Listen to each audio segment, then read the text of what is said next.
విజయవాడలో అంబేద్కర్ విగ్రహావిష్కరణకు రేపు సీఎం జగన్ వస్తున్న సందర్భంగా చేస్తున్న ఏర్పాట్లపై బెజవాడ వాసులు అభ్యంతరం వ్యక్తం చేస్తున్నారు. బెజవాడ బందర్ రోడ్లో డివైడర్ను ఆనుకుని ఐరన్ రాడ్ బ్యారికేడింగ్తో పాటు ఫెన్సింగ్ ను ఏర్పాటు చేయడంపై విమర్శలు వెల్లువెత్తుతున్నాయి. సీఎం భద్రత పేరుతో ఈ ఫెన్సింగ్ ఎందుకు అంటూ స్థానికులు ప్రశ్నిస్తున్నారు. దీనికోసం ప్రజాధనాన్ని దుర్వినియోగం చేస్తారా అంటూ మండిపడుతున్నారు. దీనిపై మరింత సమాచారం మా ప్రతినిధి సత్య అందజేస్తారు.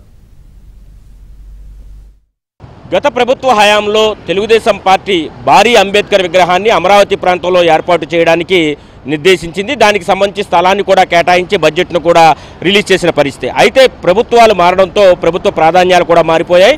ముఖ్యంగా వైసీపీ అధికారంలోకి వచ్చాక ముఖ్యమంత్రి జగన్మోహన్ రెడ్డి విజయవాడలో భారీ అంబేద్కర్ విగ్రహాన్ని ఏర్పాటు చేయడానికి నిర్ణయించారు. దానిలో భాగంగా మనం చూస్తున్నటువంటి అంబేద్కర్ విగ్రహాన్ని 125 అడుగుల ఎత్తుతో భారీ అంబేద్కర్ విగ్రహాన్ని ఇక్కడ ప్రతిష్ఠించారు. సామాజిక న్యాయ మహాశిల్పం పేరుతో ఈ అంబేద్కర్ విగ్రహాన్ని ఏర్పాటు చేయడం, ఈ అంబేద్కర్ విగ్రహంతో పాటు ఇక్కడ అంబేద్కర్ను తెలియజేసే విధంగా, అంబేద్కర్ ప్రాశస్త్యాన్ని తెలియజేసే విధంగా మ్యూజియం, అదేవిధంగా లైబ్రరీని కూడా ఏర్పాటు చేస్తున్నట్టుగా తెలుస్తోంది. ఈ చుట్టుపక్కలంతా కూడా యాంబియన్స్ అంతా కూడా పూర్తి స్థాయిలో అంబేద్కర్ రచనలు కావచ్చు, ఆయన ప్రీచింగ్స్ కావచ్చు, వీటికి సంబంధించిన అంశాలను ప్రధానంగా ప్రస్తావించే విధంగా ఈ ఏర్పాట్లన్నీ చేస్తున్న పరిస్థితి అయితే ఉంది. అయితే ఇది ఒక పక్కన పెడితే మరోవైపు అంబేద్కర్ విగ్రహం ఈ నెల 19వ తారీఖున ముఖ్యమంత్రి జగన్మోహన్ రెడ్డి, అదేవిధంగా మంత్రులు, ఇతర ప్రజాప్రతినిధులు అందరూ కూడా వచ్చి ఇనాగరేట్ చేయబోతున్నారు. అయితే ముఖ్యమంత్రి విగ్రహాన్ని ఇనాగరేట్ చేస్తున్న సందర్భంగా చేస్తున్నటువంటి ఏర్పాట్లపైనే ప్రధానంగా ఆరోపణలు అయితే వినిపిస్తున్నాయి. ముఖ్యంగా బెజవాడ నడిబొడ్డు ఉన్నటువంటి విగ్రహానికి ముఖ్యమంత్రి తాడేపల్లి నుంచి రావడానికి కేవలం 10 నుంచి 15 నిమిషాలు మాత్రమే సమయం పడుతుంది. ఈ సమయంలో ఆయన వచ్చే సమయంలో రోడ్డుకు, అంటే బందర్ రోడ్డు, బెజవాడలో పేరెనెగ్గన్న రోడ్డు బందర్ రోడ్డు, ఈ బందర్ రోడ్డుకు ఆనుకొని ఏదైతే మధ్యలో బారికేడింగ్ డివైడర్ ఉందో ఆ డివైడర్ను ఆనుకొని బారికేడింగ్ని ఏర్పాటు చేశారు. అక్కడ పశువుల ఆసుపత్రి మొదలుపెట్టి ఈ పీడబ్ల్యూడి గ్రౌండ్స్ దాటే వరకు దాదాపు ఈ బారికేడింగ్ కొనసాగుతుంది. రంగా విగ్రహం వరకు కూడా ఈ బారికేడింగ్ను ఏర్పాటు చేయడం జరిగింది. ఈ బారికేడింగ్ రోడ్లో పర్మనెంట్ ఫిక్సప్ లాగా ఫిక్స్ చేయడం పట్ల కూడా తప్పుపడుతున్న పరిస్థితి అయితే ఉంది. ముఖ్యంగా బెజవాడ వాసులు నిత్యం ఈ రోడ్లో వేలాదిగా వెళ్తూ ఉంటారు.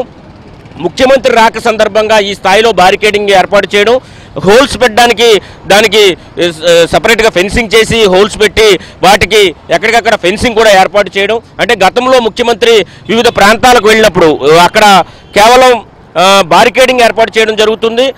ఐరన్ రాడ్స్తో బారికేడింగ్ ఏర్పాటు చేసేవారు. ఈసారి కేవలం బారికేడింగే కాకుండా నెట్ షెల్స్తో ఫెన్సింగ్ కూడా ఏర్పాటు చేసిన పరిస్థితి. ఈ ఫెన్సింగ్ ఏర్పాటు చేయడం ఎందుకు ఏర్పాటు చేశారనే అనుమానాలను అయితే బెజవాడ వాసులు వ్యక్తం చేస్తున్న పరిస్థితి అయితే ఉంది. ముఖ్యంగా ముఖ్యమంత్రి సెక్యూరిటీ రీజన్స్తోనే ఈ ఫెన్సింగ్ ఏర్పాటు చేశారా, లేదా వేరే ఏదైనా కారణం ఉందా అనే అనుమానాలు వారు వ్యక్తం చేస్తున్నారు. అయితే ఈ స్థాయిలో కేవలం తాడేపల్లి నుంచి విజయవాడ వచ్చే దారిలోనే ఈ స్థాయిలో ఫెన్సింగ్ ఏర్పాటు చేయడం ఎంతవరకు సమంజసం అనేది కూడా చెబుతున్న పరిస్థితి. సీఎం రక్షణ విషయం అయితే ఆయన కాన్వాయ్కి క్లియరెన్స్ ఇవ్వచ్చు, అంతేగాని బెజవాడ రోడ్లు మొత్తం ఫెన్సింగ్ చేయడం ఎంతవరకు సమంజసం అని స్థానికులు అయితే చెబుతున్న పరిస్థితి అయితే ఉంది. మరోవైపు అంబేద్కర్ విగ్రహం ఓపెనింగ్ రోజున రాష్ట్ర వ్యాప్తంగా అంబేద్కర్ యువజన సంఘాలు భారీ ఎత్తున వస్తాయని చెప్పి కూడా ఇప్పటికే చెబుతున్న పరిస్థితి. వేలాదిగా వారందరూ కూడా వస్తే కనుక బెజవాడ రోడ్లన్నీ కూడా పూర్తి స్థాయిలో కిక్కిరిసే అవకాశం ఉంది. అయితే మొదటి రోజే అంతమంది వస్తారా, లేదా వారం రోజుల పాటు వారోత్సవాలు నిర్వహించాలని కూడా ప్రభుత్వం భావిస్తుంది. వారందరినీ కూడా మొదటి రోజే కాకుండా వివిధ రోజుల్లో ఒక్కొక్క ప్రాంతం నుంచి కొంతమందిని ఒక్కొక్క రోజు చొప్పున తీసుకురావాలని కూడా భావించారు. అయితే ఇక్కడ అంబేద్కర్ విగ్రహం ఏర్పాటు వల్ల ఆంధ్రప్రదేశ్ కీర్తి కూడా పెరుగుతుంది. అదే సమయంలో ఆంధ్రప్రదేశ్లో ఉన్నటువంటి ప్రజలు కూడా అంబేద్కర్ని అత్యంత గౌరవంగా చూస్తారు. అయితే అంబేద్కర్ విగ్రహం విషయంలో ఎలాంటి అభ్యంతరం లేకపోయినా ముఖ్యమంత్రి రాక సందర్భంగా రోడ్లపై ఈ స్థాయిలో బారికేడింగ్ చేయడం పట్ల కూడా బెజవాడ వాసులు తీవ్ర అభ్యంతరం అయితే వ్యక్తం చేస్తున్నారు. ముఖ్యమంత్రి సెక్యూరిటీ రీజన్స్తో ఇది ఏర్పాటు చేశారా, ముఖ్యమంత్రికి బెజవాడ రావాలంటే ఎందుకంత భయం, గతంలో అనేక సార్లు వచ్చినప్పుడు కూడా ఇటువంటి బ్యారికేడింగ్ లేదు, అయితే ఈసారి ఎన్నికల ముందు ఈ స్థాయి బ్యారికేడింగ్ ఎందుకు ఏర్పాటు చేశారనే ప్రశ్న అయితే సర్వత్రా వ్యక్తమవుతున్న పరిస్థితి అయితే ఉంది. ఇది ఇక్కడ పరిస్థితి. కెమెరా పర్సన్ కిషోర్తో సత్య, ఏబిఎన్ ఆంధ్ర.